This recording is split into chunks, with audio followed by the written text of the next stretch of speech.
తెలుగునాట ఆంధ్రప్రదేశ్ ఎన్నికల ఫలితాలపై తీవ్ర ఉత్కంఠ రేగుతోంది. తామే అధికారంలోకి వస్తామని రెండు పార్టీల నేతలు ఘంటా బజాయించి చెబుతున్నా ఇద్దరికీ ఏమోలో అనుమానం ఉన్నట్లుగా కనిపిస్తోంది.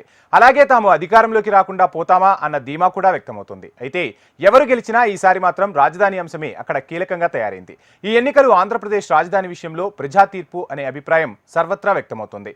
ఆంధ్ర ప్రజానికం కూటమిని గెలిపిస్తే అమరావతికి ఓటేసినట్టు, అలా కాకుండా వైసీపీని గెలిపిస్తే మూడు రాజధానుల వైపు మొగ్గు చూపినట్లుగా నిపుణులు చెబుతున్నారు.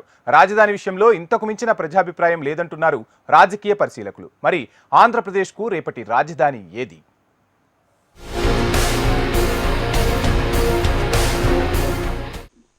ఉమ్మడి ఆంధ్రాలో ఉన్నప్పుడు కానీ, తాజా ఆంధ్రప్రదేశ్గా ఆవిర్భవించిన తర్వాత గాని ఇలాంటి దృశ్యం ఎప్పుడూ చూడలేదు. ఓటర్లు పోటెత్తటం అనేది బహుశా స్థానిక ఎన్నికల్లో కనిపించే దృశ్యాలు. కానీ ఈసారి ఏపీ ఎన్నికల్లో కనిపించిన దృశ్యం మాత్రం అందుకు భిన్నం. ఒక్కో ఓటరు పెక్కురుగా రూపుకట్టి గుంపులు గుంపులుగా కదిలి జన ప్రవాహమై ఏపీ వైపు కదిలారు. ఉమ్మడి రాజధాని హైదరాబాద్ నుంచైతే చెప్పనలవి కాదు. అంతేనా, అమెరికాలో ఉన్న ఆంధ్రా బిడ్డలు సహా వేలాది మంది ఎన్ఆర్ఐలు పోటెత్తి ఓట్లేశారు.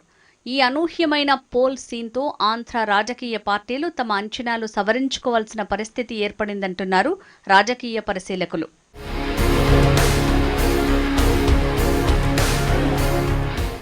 గెలుస్తామని గంట కొట్టి చెప్పిన వారి వాయిస్ వీక్ అయిపోవటం స్పష్టంగా కనిపిస్తోంది.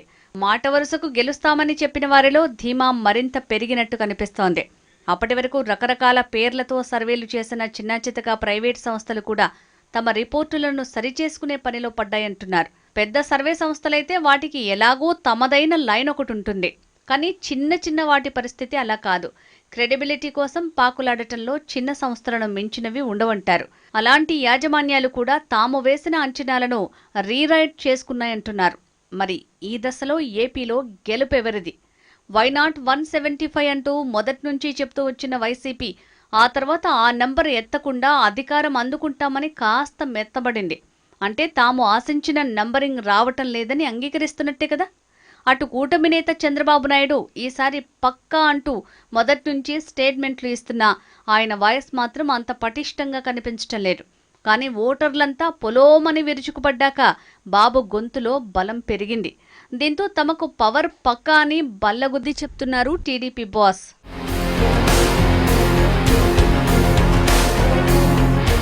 ఉన్న పవర్ని కాపాడుకోవాలని జగన్, పోయినసారి పోయిన పవర్ని మళ్లీ తెచ్చుకోవాలని చంద్రబాబు స్ట్రాటజీలు ప్లే చేయటంలో తప్పులేదు.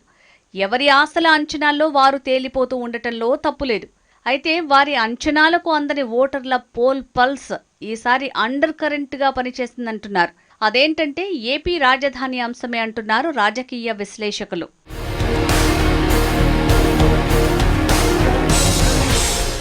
విభజిత ఆంధ్రప్రదేశ్ ఏర్పడి 10 ఏళ్లవుతోంది. తొలి సీఎంగా పవర్లోకి వచ్చిన చంద్రబాబు నవ్యాంధ్ర రాజధాని, ప్రజా రాజధాని అంటూ అమరావతిలో భూమి పూజ చేసి పనులు మొదలుపెట్టారు. ఆయన అధికారంలో ఉన్న 5 ఏళ్లలో అది పూర్తి కాలేకపోయింది. ఇంతలో అధికారం కాస్త జగన్ చేతుల్లోకి వచ్చింది.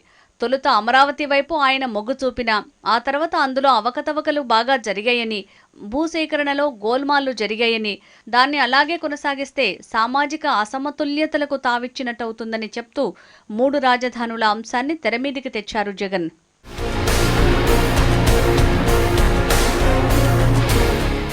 తాజా ఎన్నికల ప్రచారంలో కూడా జగన్ 3 రాజధానుల అంశానికే కట్టుబడి ఉండటం విశేషం. తాను గెలిచాక విశాఖలోనే ప్రమాణ స్వీకారం చేస్తానని, అది జూన్ 9నే అంటూ ముహూర్తం కూడా ఫిక్స్ చేసి చెప్పారు. అటు చంద్రబాబు శిబిరం అమరావతిలో ప్రమాణ స్వీకారం చేస్తానని చెప్పడం గమనించాల్సిన అంశం. అయితే బాబు మాత్రం ముహూర్తాన్ని ప్రకటించలేదు. అయినా ఈ ఇద్దరు కూడా పోలింగ్ ముందు నుంచే రాజధాని విషయంలో వేర్వేరు వెర్షన్స్ వినిపిస్తూ వచ్చారు.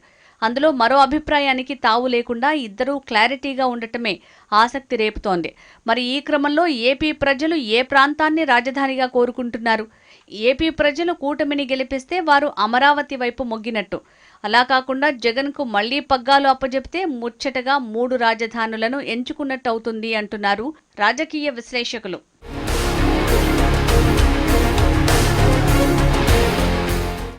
ఏపీలో 2 ప్రధాన పార్టీల రాజీకాయుల ఎన్నికల ప్రచారాలు ఎలా ఉన్నా రాజధాని విషయంలో 2 వేరువేరు అభిప్రాయాలకు కట్టుబడి ఉన్నామని చెప్పటం అనేది ఈ ఎన్నికలు ఏపీ రాజధానికి రెఫరెండంగా అభివర్ణిస్తున్నారు. ఏపీ ప్రజలకు స్వరాష్ట్రం చేతికొచ్చి 10 ఏళ్లైనా రాజధాని లేకపోవటం లేదా తయారు కాకపోవటం అనేది వారి సెంటిమెంట్ మీద కొడుతున్న ఫీలింగ్గా కనిపిస్తోంది. నవ్యాంధ్ర రాజధాని అన్నారు, ప్రజా రాజధాని అన్నారు. కానీ అమరావతిలో చూస్తుంటే అసంపూర్ణ కట్టడాల్లాగే తమ భవిష్యత్తు కనిపిస్తోందన్న ఫీలింగ్ చాలా మందికి కలుగుతోంది. మనిషి ఐడెంటిఫికేషన్కి తల, అందులో మరీ ముఖ్యంగా ముఖాన్ని పరిగణిస్తారు. అది లేకుండా గుర్తింపు అనేది ఉండదు. అలాగే రాజధాని కూడా ఒక ప్రాంతపు ఐడెంటిటీని చాటి చెప్తుంది. ఆ ఐడెంటిటీ అనేది తమకు లేకుండా పోయిందన్న అసంతృప్తి ఏపీ ప్రజల్లో బలంగా గూడుకట్టుకుందంటున్నారు రాజకీయ పరిశీలకులు. అందుకే రాజధాని విషయంలో తమ ఒపీనియన్ ఏంటనేదే మొన్నటి పోలింగ్లో ప్రతిఫలించిందన్న వ్యాఖ్యలు వినిపిస్తున్నాయి.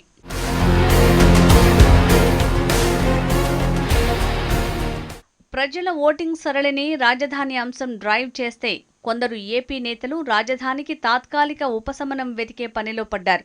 రాజధాని ఇంకా ఎటూ తేలకపోవటమే కాక ఇప్పట్లో పూర్తవుతుందన్న నమ్మకం కూడా లేదు. దీంతో పాత ఉమ్మడి రాజధాని హైదరాబాద్నే మరికొంతకాలం కొనసాగించాలన్న ప్రతిపాదన చేస్తున్నారు. జూన్ 2తో ఉమ్మడి రాజధానిగా ఉన్న హైదరాబాద్ ఆటోమేటిక్గా తెలంగాణకు మాత్రమే రాజధానిగా ఉనికిలోకి వస్తుంది. అధికారికంగా ఏపీతో ఇక ఎలాంటి కనెక్షన్లు ఉండవు. అటు చూస్తేనేమో ఏపీలో రాజధానికి సరితూగే సిటీ కనిపించటం లేదు. అందుకే సిబిఐ మాజీ జేడీ జై భారత్ నేషనల్ పార్టీ వ్యవస్థాపకుడు వివి లక్ష్మీనారాయణ హైదరాబాద్ని మరికొంతకాలం ఉమ్మడి రాజధానిగా కొనసాగించాలని ప్రతిపాదిస్తున్నారు.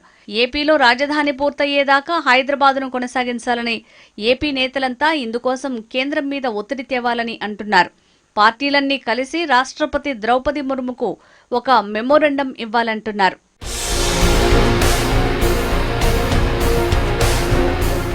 ఇక ఏపీ కాంగ్రెస్ నాయకుడు కొలనుకొండ శివాజీ ఇదే అదునుగా మరో అడుగు ముందుకేసి 2034 వరకు అంటే మరో 10 ఏళ్ల పాటు హైదరాబాద్ని ఉమ్మడి రాజధానిగా ఉంచాలని కేంద్రాన్ని డిమాండ్ చేస్తున్నారు. మరోవైపు తెలంగాణ ముఖ్యమంత్రి రేవంత్ రెడ్డి జూన్ 2 నాటికి 2 రాష్ట్రాల మధ్య నలుగుతున్న అన్ని పెండింగ్ ఇష్యూస్కి తెరదించాలని ఆదేశించారు. విభజన చట్టంలోని 9, 10 షెడ్యూళ్లలో ఉన్న పలు సంస్థలు, కార్పొరేషన్ల ఆస్తుల పంపిణీ పూర్తి చేయాలని ఆదేశించారు రేవంత్. ముందుగా ఏకాభిప్రాయం ఉన్న ఆస్తులపై పీఠముడి వీడిపోవాలని, ఆ తర్వాత పెండింగ్ ఇష్యూస్ ని టేకప్ చేయాలని, ఎట్టి పరిస్థితుల్లోనూ జూన్ 2 దాటకూడదన్న స్ట్రిక్ట్ ఆదేశాలతో రేవంత్ ముందుకు వెళ్తున్నారు.